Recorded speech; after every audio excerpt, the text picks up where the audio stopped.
my beautiful friends, it's Amanda here, and today we're doing something a little bit different.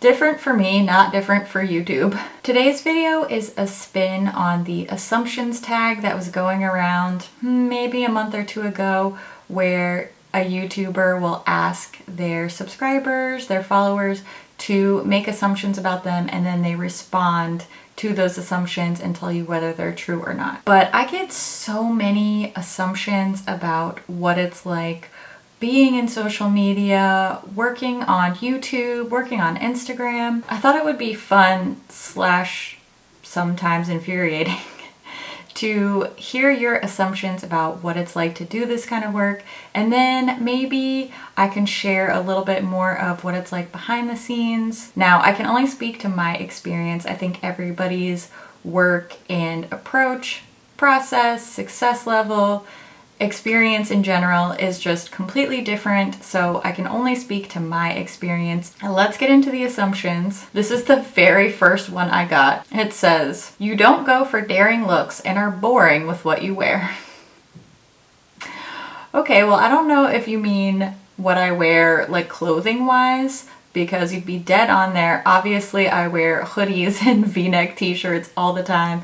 That has nothing to do with my job. That's what I've always liked to wear. So if you mean my clothes, then yes, but that's not anything to do with social media. That's just me and my style, or lack thereof. If you do mean my makeup, then this is one thing I'm so sick and tired of hearing. No matter what I do, people keep saying, "You always wear the same eye look."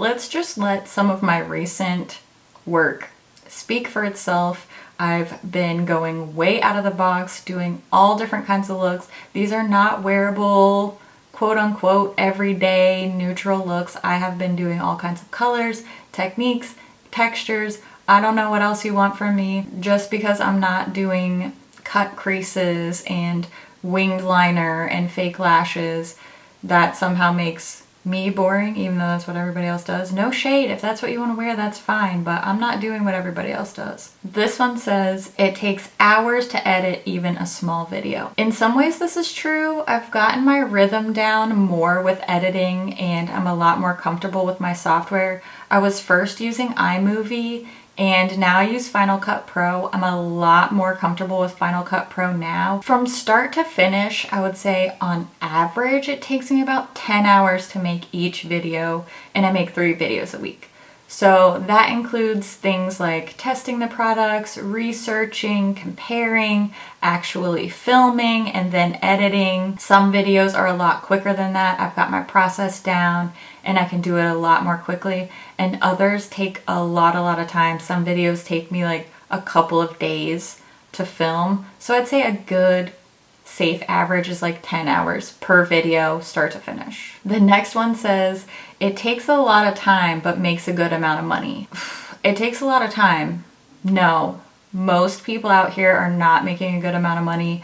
I really just started making more than just sustaining myself in the past year. So I worked making videos and posting on Instagram every single day, every single week, and I didn't make anything. I mean, when I first started out, I was paying to do this job because I was buying products, buying equipment, and I was making $0. There's a few different ways that I earn income from this job, several different ways, and you have to balance all of those to actually be sustainable and to actually make a profit. It takes a lot of years on the front end before you start making a profit. I think seeing all of these really big, really successful YouTubers makes people think that you can just sit down and make a video and upload it and you're gonna just be a millionaire, and that's really not how it works. Obviously, I'm not gonna sit here and just tell you how much money I make, but I'll tell you, I could not live on my YouTube money. It's not a living salary. I could not pay my rent and feed myself with my YouTube AdSense.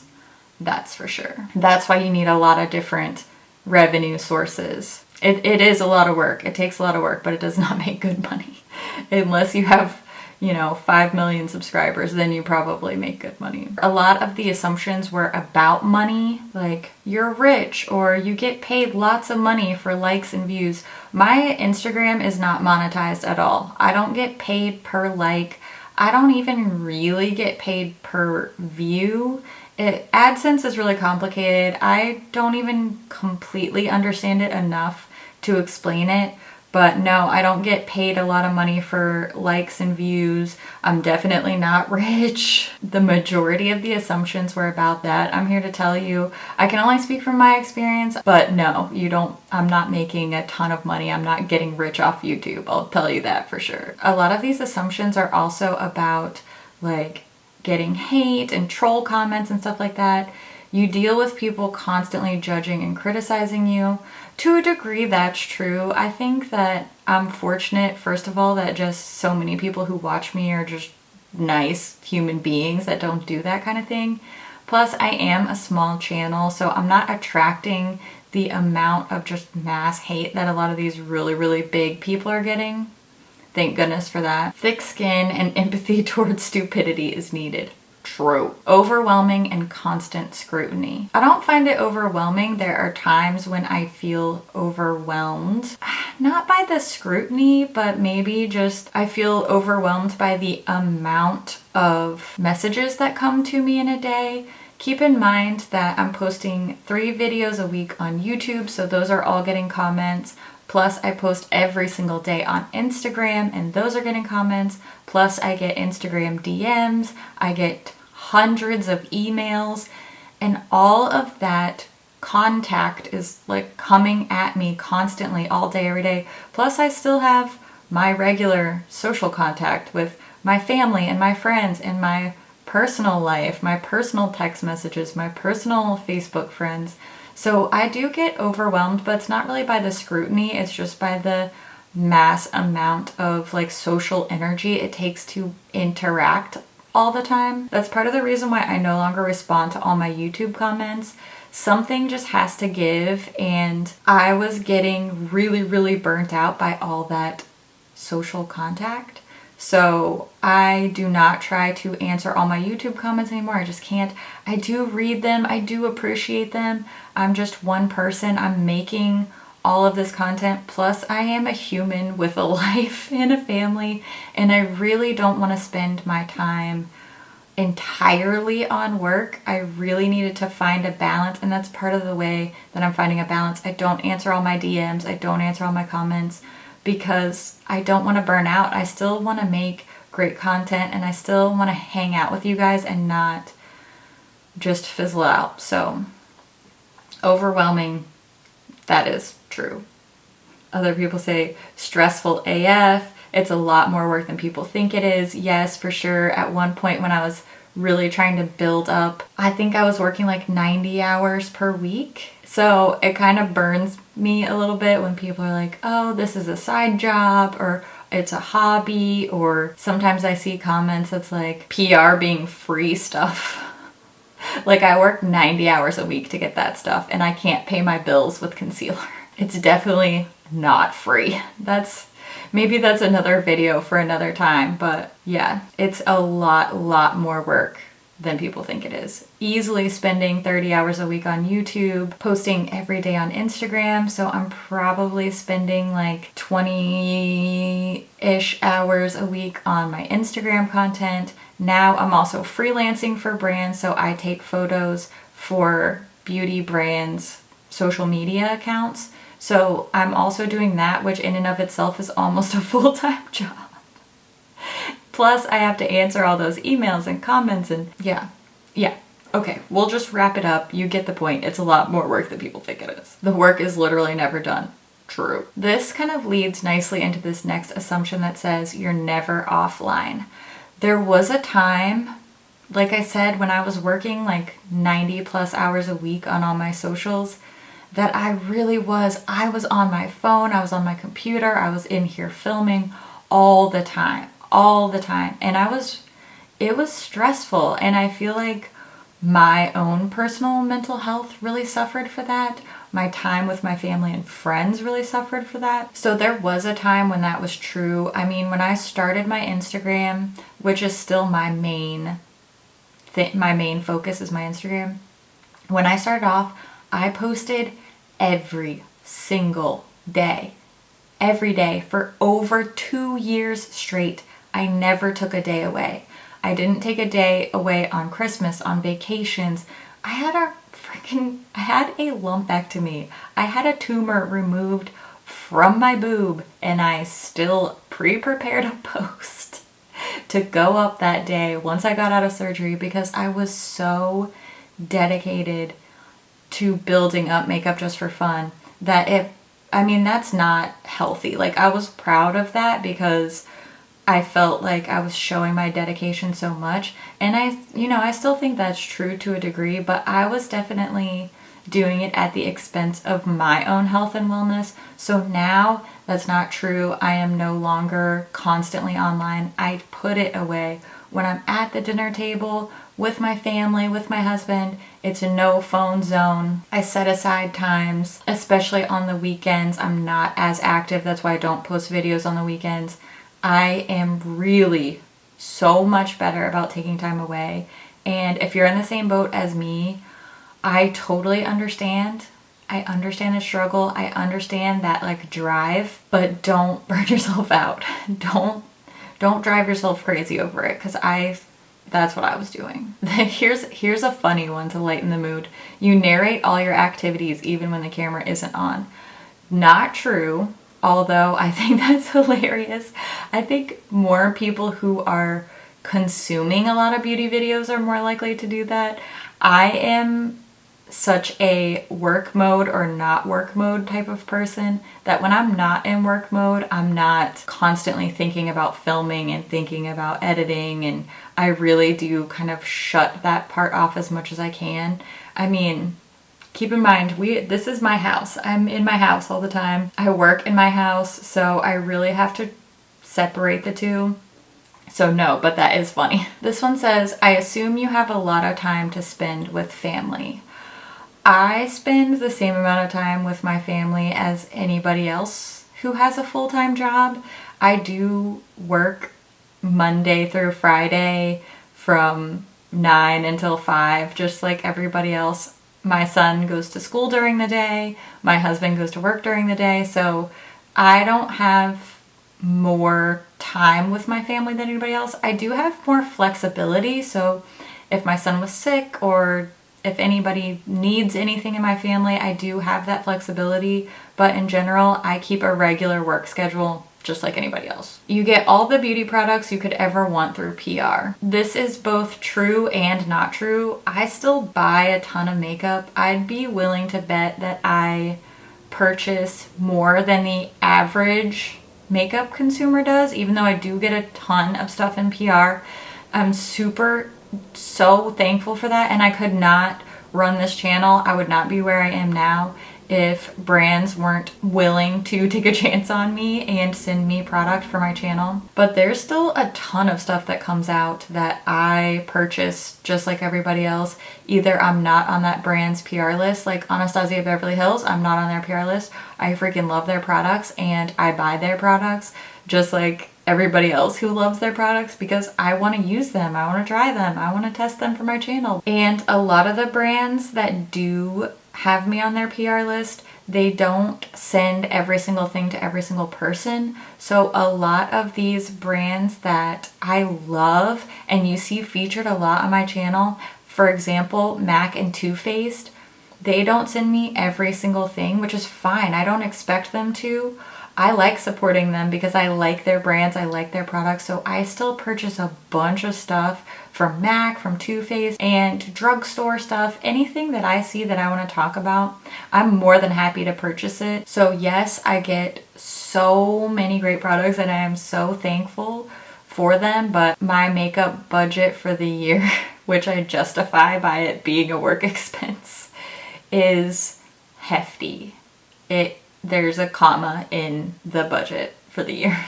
a lot of people are saying I assume that it's like really fun and it's glamorous and it's the best ever. It's just like any other job. There are great parts and there are not great parts. I mean, I feel like I've really touched on the fact that it's a lot of work, and you know, there are people who say mean things to you, and there are people who judge you no matter what you do, and you know, that's not super glamorous, but on the other hand, it is really fun. I do get to be in the comfort of my home and, you know, try on lip gloss, and that part's great. But just like any other job, you know, nothing's perfect, and it kind of is what you make it. And I've chosen to make this fun, and so a lot of the time it is really fun, but it's definitely not the most glamorous, best, easiest job ever. It's an easy job to get money. It's difficult to post daily. You know, it used to be more of a struggle. I think I've found my rhythm a lot more. I do still post pretty much daily on Instagram, but I've found a way to make sure that doesn't take over my life. So I have certain days of my work week reserved for just taking and editing my Instagram photos, and I get my posts kind of prepared ahead of time, kind of planned out, and that relieves a lot of the stress day to day. So after over 3 years of pretty much daily activity on Instagram, I've really found my rhythm and hit a stride that works for me. There was a time when that was really stressful, but I think now it's way more fun than stressful because I have my personal like workflow kind of down. You have to put up with a lot of strange and rude comments. Not a lot. I mean, some. I don't feel like I get a lot. There are always a few, but we don't let a bad apple ruin the bunch, do we? It's hard to make friends with other YouTubers and influencers. I can see why in the current beauty community climate you might think that was the truth. That hasn't been the case for me at all. I mean, I've had a couple of like bad encounters here and there with people who like weren't super nice or weren't super friendly, but overall, I've made so many amazing friends through Instagram and YouTube. I have met people who are inspiring, who are really, really fun. I've met some of my best friends in the world from doing this. I would not trade a thing. I would not trade any of those bad interactions, because when I tell you I have met some of the most amazing people, I could not be more honest. Most of the people I've met in person, whether I just met them in passing or I have like a continued relationship with them, have been nothing but just genuinely really nice, and a lot of us feel kind of an instant bond because so many people really don't understand this. It is a very new concept as far as this being an actual job. So it's always great to have people around to talk to who really do get it. They really understand the behind the scenes more. I would say it's not hard to make friends with other influencers at all. Everybody, 99% of the people I've met have been truly wonderful and just like welcomed me with open arms into the community. I don't want to list off a bunch of people because I don't want to like accidentally forget anyone, but you know who you are. Some of these people are like my best people. I would consider them my best friends, my family. No, I can see why you would think that, but that has not been my experience whatsoever. You have more makeup than you know what to do with. True assumption. Half your house is covered in makeup. No, I keep it pretty much contained to just this room, but I definitely have more than I know what to do with, and I give a lot of it away to my friends, my sisters, all my neighbors love me because I bring them boxes and boxes of makeup to our wine nights. I'm also able to donate a lot to a battered women's outreach program. So excited and just really really thankful for the opportunity to be able to do that.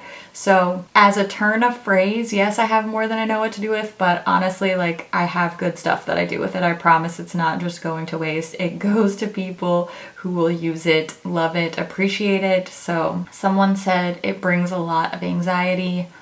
Sometimes yes. It used to a lot more when I was just overworking it. I was too much in my head about what I felt it meant to be successful in this space. I think in the past few months, 6 months or so, I've really shifted my mindset around my work. I am proud of what I do. I am dedicated to what I do, but I'm not really defined by how successful each piece of content I put out is. So it can produce a lot of anxiety, and there are some times when, you know, I still worry. I mean, I want people to like what I make because I make it because I love it, and I don't want to get hateful comments. That sucks. It feels bad. And anybody who says just ignore it, like, you have no idea what it's like to actually have strangers say these things to you on the regular. So yeah, I mean, in a way it does induce a lot of anxiety, but as I've grown with Makeup.Just.For.Fun, I think it's a lot better than it used to be. So hopefully that trend continues. Knock on wood. Okay, I can't get through all of these. This is gonna be the last one. This one says, it's a race to see who can purchase and review new releases first. This is definitely a thing. You really want to be early ahead of the crowd when it comes to reviews, tutorials, things like that, because the market is so saturated and we're seeing more and more things come out constantly that if you're not early, you're late. Because in a week there's going to be 10 new launches and nobody's going to care about that anymore. There is a certain amount of like, there's no point in doing it if you don't do it first. Because as much as I've seen YouTube audiences in general say, I want to see more old stuff getting used, or I want to see, you know, I don't want to see always the new things. That's the only content that gets watched, at least on my channel. If I post something that's even like a month old, nobody's watching it. And if you're not interested in it, then I don't want to spend my time making it. It's not just, oh, I need to get more views. I mean, obviously that's part of it, right? But I only want to spend hours and hours of my time making things that is going to be helpful to you. So yes, I would say this assumption is true. And honestly, with the way that PR is sent now, with a lot of people getting things before it's even launched, that's really completely, you know, upped the stakes even more. But it's not the end of the world. I mean, if I'm really into something, then I'm still gonna talk about it. I'll still post about it. But in general, I would say yes, this assumption is very true. That is it for the assumptions I'm tackling today. If you guys are interested in this, I would like to do another video like this again. I really like giving you more of an idea what happens behind the scenes, behind the camera, and I hope that it was interesting or enlightening to you. I hope it didn't come off as like too ranty at points. It probably did. Sometimes it gets frustrating to just be misunderstood, so hopefully you get where I'm coming from. And like I said, with every job there are misconceptions, there's good things, there's bad things, and it just is what you make it. And I feel like we as a community here, a little Makeup.Just.For.Fun family, have chosen to make this a really positive place, and I'm so grateful to you for that. Thank you for being nice to me, for being nice to each other. I just can't tell you how much I appreciate you and everyone who has helped me get to the point where I am now, and who knows where we'll be in the future, but I'm excited for us to be there together, and I just love you guys, and you're awesome. Thank you so much for watching. I'll see you in my next video. Bye. So like that. Anyway, there's a few different ways that social money, gosh, I need a drink, talking my ass off. Me on there, blah, blah, blah. Oh, I'm gonna lose my voice. I just got this hoodie and it's so freaking comfortable. I'm never taking it off. I love a hoodie. I know it's like summer weather for some people, but it's actually been really cold here the past couple days. So here we are. Okay, this hair though, I wonder if I'm gonna get this video out before or after this eyeshadow that I'm wearing, because this eyeshadow has not even been announced yet at the time that I'm filming this. I have to pre-film because my family's coming in town. We'll see. This might be the thing that gets me fired from, well, maybe I shouldn't say anymore. Oh man. Okay. Was that fun? Was that boring? Was I super ranty? You like my hoodie? I don't know. Let me know. Look how, I mean, this combo for my skin has been it. I'm here for it. Okay. Oh, still don't know how to use my new camera. Like, how many months have I had this camera and I'm still a little bit scared of it. It's so juicy. It's so juicy. I hope I didn't like spill any tea. No, I didn't spill any tea. Did I throw any shade? I don't think so. Minimal shade. I can deal with that. Okay, for real this time. Bye.